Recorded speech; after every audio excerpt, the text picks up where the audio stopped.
A group of us were sitting around talking about one thing and another when the conversation moved toward church attendance. One lady in the group said that she wasn't as comfortable in the church she was currently attending as the one she grew up in, and when asked why, she said, "Because the one I'm going to now doesn't have stained glass windows." I thought that was an interesting comment, but I understood it. You get the habit, and then you get used to it. Another said something about, "Well, you know, what I miss is I grew up in a liturgical church, and I miss the liturgy." Again, understandable. I think I've met a number of people currently who would say that what they're looking for in a church is current music. Matter of fact, I know people that have chosen a church based on music. All of which brings up the subject, what should we be doing at church? What should we be doing in the Lindley church? What is the example of a church? What should a church ought to be?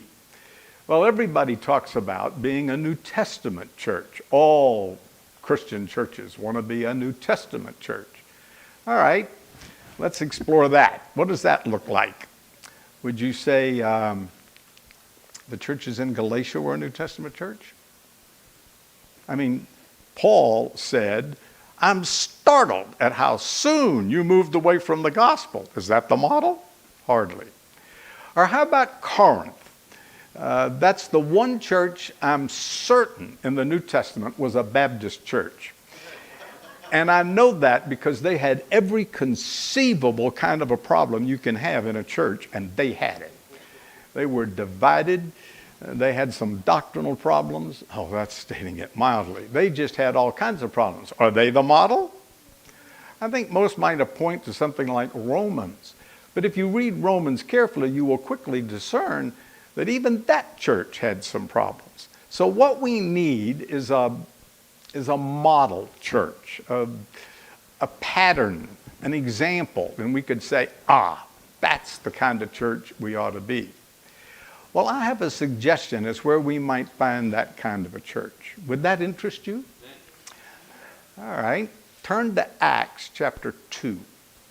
And while you're turning, let me explain that the church began on the day of Pentecost in Acts chapter 2.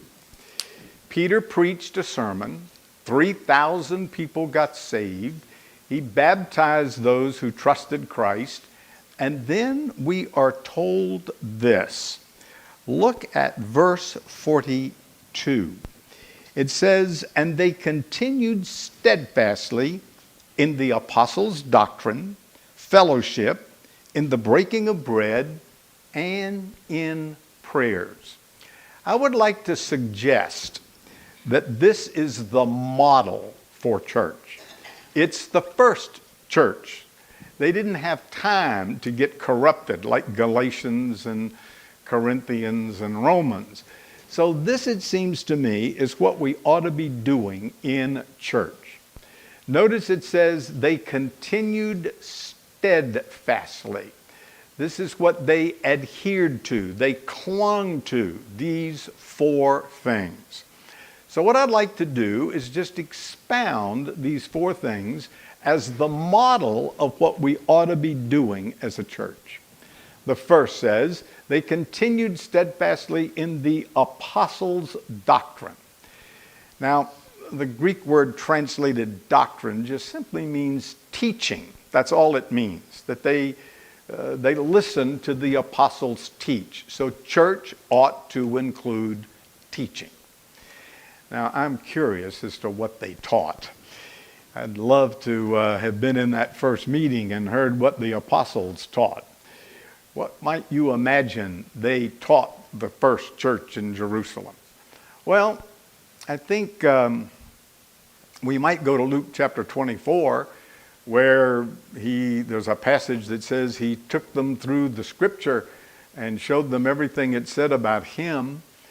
There's another passage that in that same chapter that says he took them through the scriptures and showed them that the Christ must suffer and be raised from the dead the third day. So that Perhaps they went through the Old Testament scriptures. Keep in mind that at this point there is no New Testament scripture. So that if they went through the scripture, that's what they had to do. Furthermore, we know if you read the New Testament carefully, you will see that it is sprinkled with quotations and allusions to the Old Testament. So surely they did some of that. If you turn to Matthew chapter 28, it says, I want you to go into all the world and make disciples, baptizing them and then teaching them to observe all things that I have commanded you to do. Perhaps that was what they did. They took everything they had learned in the 3 years they had spent with him, and they taught that. Or let me make another suggestion, probably the one that is most accurate. Where would you find what the apostles taught? I'm speculating when I say Luke 24 and Matthew 28, but where would you look if you want to know what the apostles taught? Real simple. Read the rest of the New Testament. It was written by the apostles or someone associated with an apostle, and that's what they taught. So, whatever it was they taught here later got written down and we can read it. Now, that's a problem. Because you see, everybody claims they teach the New Testament. Even the cults teach they teach the New Testament. So how do you know who's teaching the scripture correctly? There is a kind of Bible teaching that is not teaching the Bible. I'm pausing to let that sink in. May I repeat that? Yes. There is a kind of Bible teaching that's not teaching the Bible. So now you've really confused me then. How do we know what is proper teaching? Well, I'm glad you asked because I have an answer. Turn to 1 Timothy chapter 1. 1 Timothy chapter 1. There was some teaching going on at Ephesus that wasn't proper. And Paul writes to Timothy and says, that's the kind of teaching that's not proper. And then he says, and this is the kind of teaching that is proper. So Paul tells us what is proper and improper teaching. So look at 1 Thessalonians chapter 1, and I'm going to begin reading at verse 3.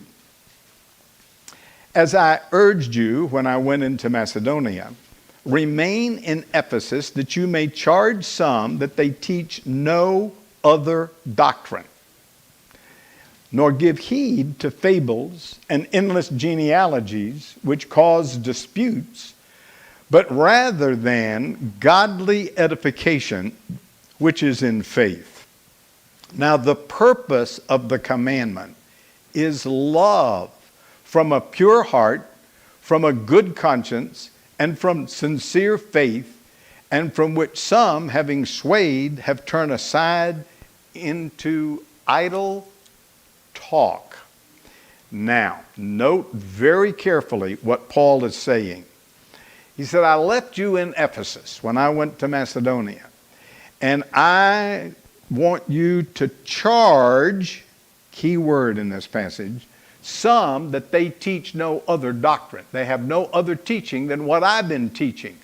So there were some at Corinth who were teaching things that were not appropriate. They were teaching things they ought not. Now, what were they doing? Well, there are some hints in this passage, and from gleaning things that are said in 1 Timothy, 2 Timothy, and Titus, called the pastoral epistles, we can put together what they were doing. For example, this passage says they were taking heed to fables and endless genealogies. So apparently what they were doing was this. They were going to the Old Testament. They were finding a list of names, genealogies. They were picking out a name, and they were based on that name creating fables. That's what he's talking about here, and becomes clear in the rest of these 3 books. Now, we know what he says elsewhere, that out of those fables, they were drawing commandments of men And that's what they were teaching. They were misinterpreting the scripture